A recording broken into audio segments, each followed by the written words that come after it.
Readers, Mrs. Foystel here, and today we are going to be learning more about synthesizing as we read. The learning target: I will learn to pause so I can retell and synthesize what I have read.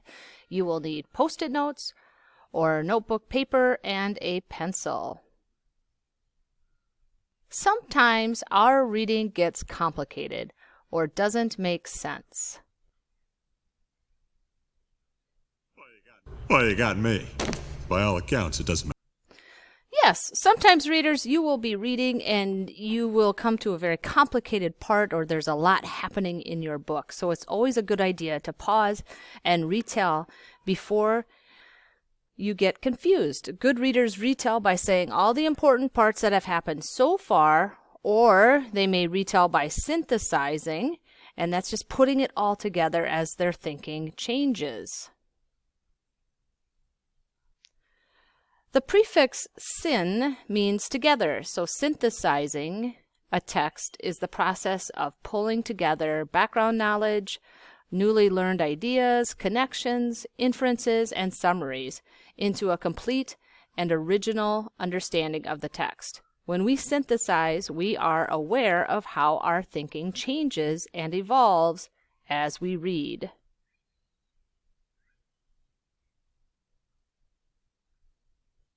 Boys and girls, synthesizing is complicated. There are a lot of things happening as you synthesize. The first thing you have to do is summarize. And Miss Debos talked to us last week about this. And when we summarize, we ask ourselves who, wanted, but, so, then. So I used this format for my thinking as I reflected on Chapter 6 in Tiger Rising, and then I want to think about how my ideas changed as I summarize. So what changed as I put things together? How did my thoughts change as I put everything together? So here's what that summary looked like. Chapter 6, somebody, Rob, is sitting outside during lunch away from everyone. He wanted to be away from Billy and Norton, Threemonger. But he sees Sistine fighting with classmates, so he yells for them to leave her alone. And they all look at him in amazement. They can't believe he's saying something. Then the class leaves Sistine and runs after him. He is late to class. He also loses his drawing of the tiger. So how does this new information impact or change my thinking? My fingers, they would all cease to exist. Oh, yeah. It's all coming together. Ah, yes, indeed. It is all coming together. So, readers, here is how I put it all together and showed how my thinking has changed based on what I read in Chapter 6. So using my summary page, I started by summarizing the chapter, and then I went into the synthesizing part. So I used the new information plus what I know already, and I'm coming up with a new understanding, or I'm changing what I'm thinking. In Chapter 6 of Tiger Rising, it is lunchtime. Let me present this a little bit bigger. All right, so in Chapter 6 of Tiger Rising, it is lunchtime at school and Rob is eating outside away from everyone.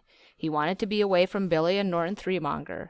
Rob hears a high-pitched noise from the school and soon sees Sistine fighting with classmates. He stands up and yells for them to leave her alone. They all look at him. Next, the class leaves Sistine and runs after him. He escapes the class but loses his tiger drawing and is late to class.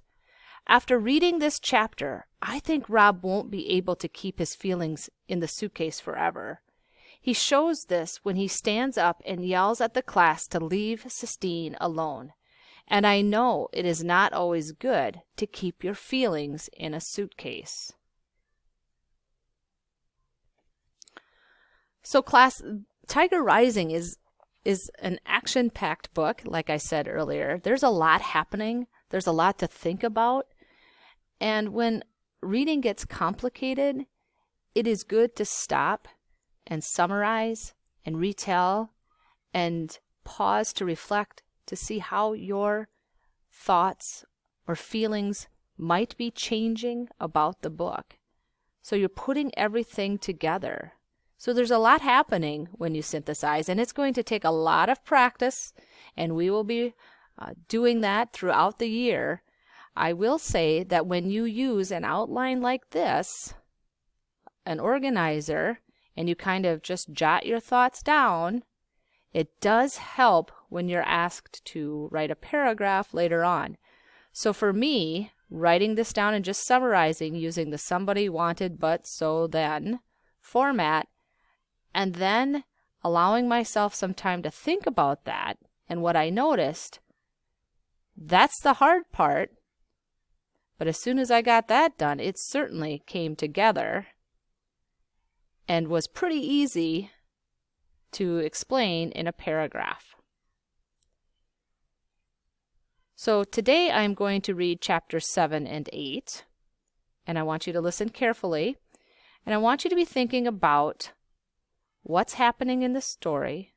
Think about how, or those key points that you would want to summarize. And then, how has your reading changed? How has it evolved? How can you put it all together? Chapter 7. It turned out to be an extraordinary day in almost every possible way. It started with finding the tiger, and it ended with Sistine Bailey sitting down next to him on the bus on the way home from school. Her dress was torn and muddied. There was a scrape down her right arm, and her hair stuck out in 100 different directions. She sat down in the empty seat beside him and stared at him with her black eyes. "There isn't any place else to sit," she said to him. "This is the last empty seat." Rob shrugged. "It's not like I want to sit here," she said. "Okay," said Rob. He shrugged his shoulders again. He hoped that she wasn't going to thank him for saving her. "What's your name?" she demanded. "Rob Horton," he told her. "Well, let me tell you something, Rob Horton. You shouldn't run. That's what they want you to do. Run." Rob stared at her with his mouth open. She stared back. "I hate it here," she said, looking away from him, her voice even deeper than before. "This is a stupid hick town with stupid hick teachers. Nobody in the whole school even knows what the Sistine Chapel is." "I know," said Rob. "I know what the Sistine Chapel is." Immediately he regretted saying it. It was his policy not to say things. But it was a policy he was having a hard time maintaining around Sistine. "I bet," Sistine sneered at him. "I bet you know." "It's a picture of God making the world," he said. Sistine stared at him hard. She narrowed her small eyes until they almost disappeared. "It's in Italy," said Rob. "The pictures are painted on the ceiling. They're frescoes." It was as if a magician had cast a spell over him. He opened his mouth, and the words fell out one on top of the other, like gold coins. He couldn't stop talking. "I don't got to go to school on account of my legs. I got a note that says so. Mr. Felmer, he's the principal, he says the parents are worried that what I got is contagious. That means the other kids could catch it." "I know what contagious means," Sistine said. She looked at his legs, and then she did something truly astounding. She closed her eyes and reached out her left hand and placed it on top of Rob's right leg. "Please, let me catch it," she whispered. "You won't," said Rob, surprised at her hand, how small it was and how warm. It made him think for a minute of his mother's hand, tiny and soft. He stopped that thought. It ain't contagious, he told her. Please let me catch it, Sistine whispered again, ignoring him, keeping her hand on his leg. Please let me catch it so I won't have to go to school. It ain't a disease, said Rob. It's just me. Shut up, Sistine said. She sat up very straight. Her lips moved. The other kids shouted and screamed and laughed and called to each other, but the two of them sat apart from it all, as if their seat was an island in the sea of sweat and exhaust. Sistine opened her eyes. She took her hand away and rubbed it up and down both of her own legs. You're crazy, Rob told her. Where do you live? Sistine asked, still rubbing her hand over her legs. In the motel. In the Kentucky Star. You live in a motel? She said, looking up at him. It ain't permanent, he told her. It's just until we get back on our feet. Sistine stared at him. I'll bring your homework. I'll bring it to you at the motel. I don't want my homework, he told her. So, said Sistine. By then, Norton and Billy Threemonger had spotted them sitting together, and they were moving in. Rob was relieved when the first thump came to the back of his head, because it meant that he wouldn't have to talk to Sistine anymore. It meant that he wouldn't end up saying too much, telling her about important things, like his mother or the tiger. He was glad, almost, that Norton and Billy were there to beat him into silence. Chapter 8. His father read the note from the principal slowly, putting his big finger under the words as if they were bugs he was trying to keep still. When he was finally done, he laid the letter on the table and rubbed his eyes with his fingers and sighed. The rain beat a sad rhythm on the roof of the motel. That stuff ain't nothing anybody else can catch, his father said. I know it, Rob told him. I already told that to the principal once before. I called up there and told him that.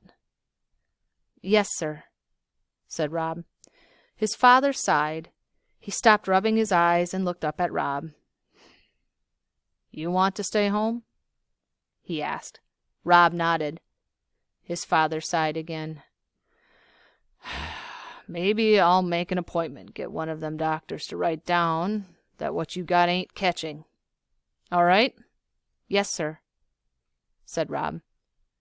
But I won't do it for a few days. I'll give you some time off. That would be all right, said Rob. You got to fight them, you know, them boys. I know you don't want to, but you got to fight them, else they won't ever leave you alone. Rob nodded.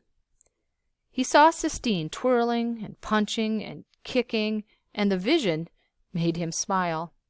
In the meantime, you can help me out around here, his father said. Do some of the maintenance man work at the motel. Do some sweeping and cleaning for me. Beauchamp's running me ragged. There ain't enough hours in the day to do everything that man wants done. Now, go on and hand me that medicine. His father slathered and slapped the fishy-smelling ointment on Rob's legs, and Rob concentrated on holding still. Do you think Beauchamp is the richest man in the world? He asked his father. Nah, his father said. He don't own but this one itty-bitty motel now, and the woods. He just likes to pretend he's rich is all. Why? I was just wondering, said Rob. He was thinking about the tiger pacing back and forth in the cage. He was certain that the tiger belonged to Beauchamp. And wouldn't you have to be the richest man in the world to own a tiger? Rob wanted desperately to go see the tiger again, but he was afraid that he had imagined the whole thing.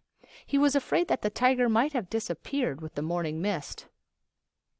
Can I go outside? Rob asked when his father was done. Nah, his father had said. I don't want that medicine rained off you. It costs too much. Rob was relieved, almost, that he had to stay inside. What if he went looking for the tiger and he was not there? Rob's father cooked the macaroni and cheese for supper on the 2-burner hot plate they kept on the table next to the TV. He boiled the macaroni too long, and a lot of it stuck to the pan, so there weren't many noodles to go with the powdery cheese. "Someday," he told Rob, "you and me will have a house with a real stove, and I'll do some good cooking then." "This is good," Rob lied. "You eat all you want. I ain't that hungry," his father told him. After supper, his father fell asleep in the recliner with his head thrown back and his mouth open. He snored, and his feet, big with crooked toes, jerked and trembled. In between the snores, his stomach growled long and loud as if he was the hungriest man in the world. Rob sat on his bed and started to work on carving the tiger. He had a good piece of maple, and his knife was sharp, and in his mind he could see the tiger clearly, but something was different. Something came out of the wood. It wasn't a tiger at all. It was a person with a sharp nose and small eyes and skinny legs. It wasn't until he started working on the dress that Rob realized he was carving Sistine. He stopped for a minute and held the wood out in front of him and shook his head in wonder. It was just like his mother had always said. You could never tell what would come out of the wood. It did what it wanted, and you just followed. He stayed up late working on the carving, and when he finally fell asleep he dreamed about the tiger. Only it wasn't in a cage. It was free and running through the woods, and there was something on its back, but Rob couldn't tell what it was. As the tiger got closer and closer, Rob saw that the thing was Sistine in her pink party dress. She was riding the tiger. In his dream, Rob waved to her, and she waved back at him. But she didn't stop. She and the tiger kept going, past Rob, deeper and deeper into the woods. Wow. Once again, a lot happening in those 2 chapters. And one of the things that I found myself thinking about and may take some time to reflect was Rob's dad. Earlier in the story, we had heard that at the funeral, he had slapped Rob and told him to stop crying, and crying wasn't going to bring her back. And at first I thought, wow, that's really harsh. But then in today's reading, I'm noticing that he gave Rob the mac and cheese and let him eat it, even though it was clear that he was hungry. His stomach was growling. So I'm wondering, what is his dad really like? Is he insensitive, or is he sensitive, or... Yeah, so my thoughts about Rob's dad are starting to change. All right, so today, boys and girls, you're going to practice your reading skills, and today you will read your independent book and retell important events that have happened so far. Explain how this new information has changed your previous thinking about the book. Here are some possible sentence starters you may find helpful. At first I was thinking. After reading the text, I think. While I was reading, I started to think. And how has my thinking changed? I now think this because my aha is, or I understand because. So, boys and girls, this is a pretty intense lesson. Thank you so much for joining me today and working on this. I appreciate your hard work. Even though this can be a challenging skill to learn, it is very rewarding when you make these connections and you realize how into the book you are because your thoughts are organized and you're thinking about what's happening. So, thank you so much, readers. I appreciate your time. Have a great day and enjoy reading. Bye-bye.